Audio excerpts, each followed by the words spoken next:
Good morning friends, आज हम बात करेंगे नॉर्मन लुइस के थ्रू दी हुई टाइप ऑफ पर्सनैलिटीज़ के बारे में। टाइप ऑफ पर्सनैलिटीज़ अलग अलग तरह की हो जाती हैं। जैसे कि हम बात करें, कोई व्यक्ति दूसरों की खुशियों में खुश रहता है, कोई व्यक्ति दूसरों के दुख में खुश रहता है, कोई व्यक्ति दूसरों को उपकार करने में खुश रहता है, कोई व्यक्ति दूसरे को टॉर्चर करने में खुश रहता है। तो ऐसी टाइप की काफ़ी सारी पर्सनैलिटीज़ क्रिएट हो जाती हैं। तो चलिए आइए हम जानते हैं उन सब पर्सनैलिटीज़ के बारे में।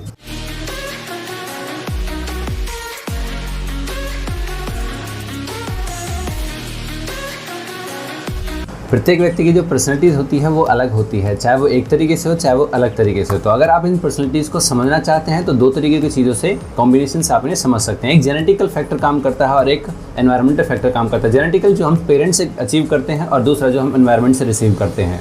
चलिए कुछ टाइप की पर्सनैलिटीज़ के बारे में जानते हैं। हो सकता है इनमें से कोई पर्सनैलिटी आपकी ही हो।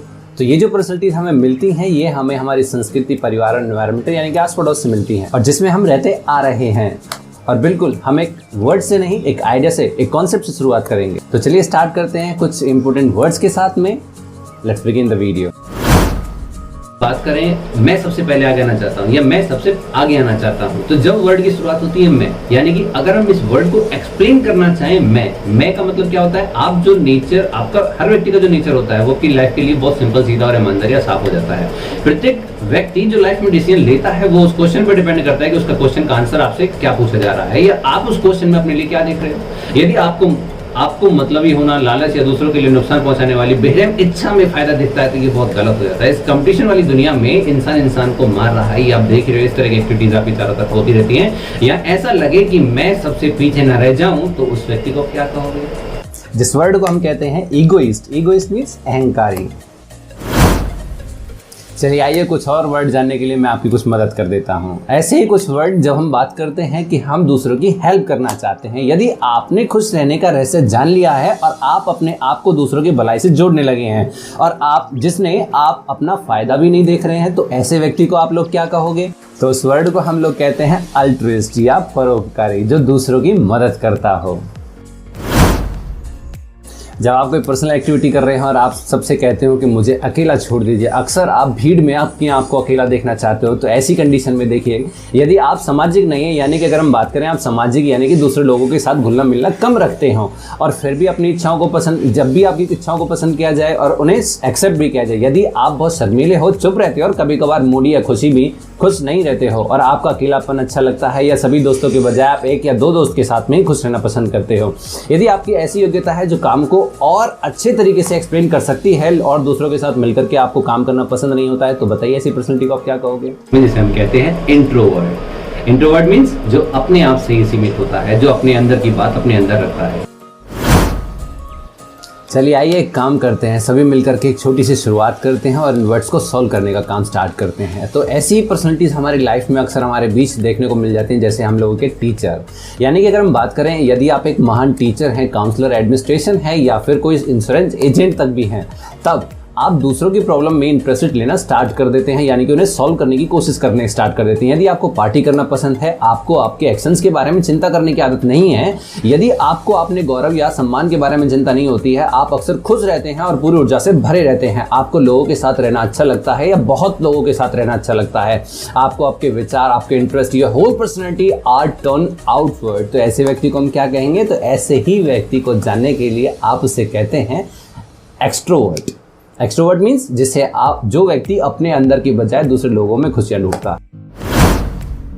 अच्छा रुकिए, अभी ज़्यादा एक्साइटेड होने की जरूरत नहीं है। अच्छा, ऐसी ही पर्सनैलिटी को हम क्या कहते हैं? जो कभी ज़्यादा एक्साइटेड ही नहीं होता। यदि आपके पास में इंट्रो और एक्सट्रो दोनों की नेचुरल मिक्स है, दोनों के नेचर आपके अंदर दोनों के मिक्स होते हैं और वो भी बिल्कुल अलग समय पर, अलग अवसर पर, और आपका इंटरेस्ट इनवर्ड्स और आउटवर्ड दोनों में बराबर हो जाता है और वास्तव में सच कहें तो आप बिल्कुल नॉर्मल हो। अगर सच कहें तो आपकी पर्सनैलिटी बिल्कुल ऐसी है जैसी ज़्यादातर लोगों की होती है। तो बताओ उस व्यक्ति को हम क्या कहते हैं? ऐसे ही व्यक्ति को आप लोग कहते हैं एम्बीवर्ट। एम्बीवर्ट एक ऐसी पर्सनैलिटी होती है जो दोनों के बराबर, यानी कि अपने एनवायरनमेंट के अकॉर्डिंग वो फिक्स हो जाती है, अपने एनवायरनमेंट के अकॉर्डिंग एडजस्ट हो जाती है। ऐसी पर्सनैलिटी से हट करके कुछ ऐसी पर्सनैलिटी होते हैं जो लोग हमें समझते हैं कि बहुत अच्छे हैं, हमेशा अच्छे नहीं भी होते हैं। अगर हम उनकी बात करते हैं, जो दोस्त निकालने वाले होते हैं, कड़वा बोलने वाले होते हैं, शक करने वाले हैं, या आप सबसे नफरत करते हो, चाहे वो खुद कोई भी हो, लेकिन आप खुद से नफरत नहीं करते हो, क्या हम कभी परफेक्ट हो सकते हैं, या आप इस दुनिया में परफेक्ट हैं, या कोई भी इस दुनिया में परफेक्ट है? हर व्यक्ति को अगर आप चोर समझते हो, पागल समझते हो, कम अक्ल वाला समझते हो, यदि आपका यही फेवरेट थीम बन चुका है तो बताइए उस पर्सनैलिटी से आप क्या कहोगे? ऐसी पर्सनैलिटी से हम लोग कहते हैं मिसैंथ्रोपिस्ट, जो मानव की जाति से ही नफरत करना स्टार्ट कर देते हैं। कुछ लोगों का तो ऐसा भी मानना होता है कि कुछ लड़कियां ज़्यादा अच्छी नहीं होती हैं, कुछ औरतें ज़्यादा अच्छी नहीं होती हैं। कई बार आपकी ज़िंदगी में कुछ दिन पहले आपकी मुलाकात किसी ऐसी लेडी से हुई थी जिसने आपको चोट पहुंचाई है। वो लड़की कोई भी हो सकती है, वो लेडी कोई भी हो सकती है, और इसलिए अब आपने अपने मन के अंदर ऐसे नुकसान से बचने के लिए खुद को तैयार कर लिया है और अपने अंदर बैठा लिया है you hate all the womens. तो ऐसे वर्ड्स को हम क्या कहेंगे? माइसोगैनिस्ट। माइसोगैनिस्ट एक ऐसा वर्ड्स होता है जिसके अंदर हम कहते हैं जो नारी जाति से ही नफरत करना स्टार्ट कर देता है, नारी से ही नफरत करना स्टार्ट कर देता है, लेडी से नफरत करना स्टार्ट कर देता है। उसी वर्ड को हम क्या कहते हैं? माइसोगैनिस्ट कहते हैं। एक वर्ड ऐसा और होता है कि शादी एक संस्था है। आप सभी जानते हैं कि शादी एक बहुत ही रिचुअल हमारे यहाँ पर माना जाता है, इसे रिचुअलाइजेशन की सेंस में देखा जाता है। अगर हम बात करें कि शादी को एक संस्था माना जाता है, शादी एक संस्था होती है, लेकिन इस संस्था के अंदर कौन रहना चाहता है? ऐसा कहा जाता है कि जो औरत, एक लवर, जो रूममेट, जो एक हाउस शेयरर अच्छी होती हैं, वो शादी के बाद काफ़ी अच्छी पत्नी नहीं बन पाती हैं। ऐसा भी कहते हैं कुछ लोग कि जो गले की टाई होती है वो गले का फंदा भी बन जाती है। तो ऐसे वर्ड को आप क्या कहेंगे? ऐसे ही वर्ड को हम लोग कहते हैं माइसोगैमिस्ट, मीन्स शादी से नफरत करने वाले व्यक्तियों की ऐसी सोच बन जाती है कि वो कभी भी शादी में इंटरेस्ट नहीं रखते हैं। जिन्होंने इस शरीर को विरासत में पाया है, शरीर का मतलब वानर सेना वाला शरीर नहीं, इस शरीर की हम बात करें, मनुष्य शरीर को जिसने विरासत में पाया है। अगर आप अपने मन को शांत रखना चाहते हैं, ऐसे ही वर्ड से स्टार्ट होता है, अगर आप अपने मन को शांत रखना चाहते हैं तो आपको मनुष्य की 3 अच्छी बातों को अपने अंदर बसा लेना चाहिए। एक, त्याग, संयम और चिंतन। त्याग, संयम और चिंतन, आपको इन 3 बातों पर फोकस रखना चाहिए। अगर आपका मानना है कि सादा जीवन उच्च विचार, तो आपको खाना भी सादा चाहिए और कम खाना चाहिए, ताकि मन और शरीर एक साथ में काम कर सके। और आपको इन सभी बातों से परहेज करना चाहिए, चाहे वो मांस मछली हो, चाहे दुनिया की किसी भी खुशी से हो। अगर आप इन सबको कर पाते हो तो बताइए उस व्यक्ति को हम क्या कहेंगे?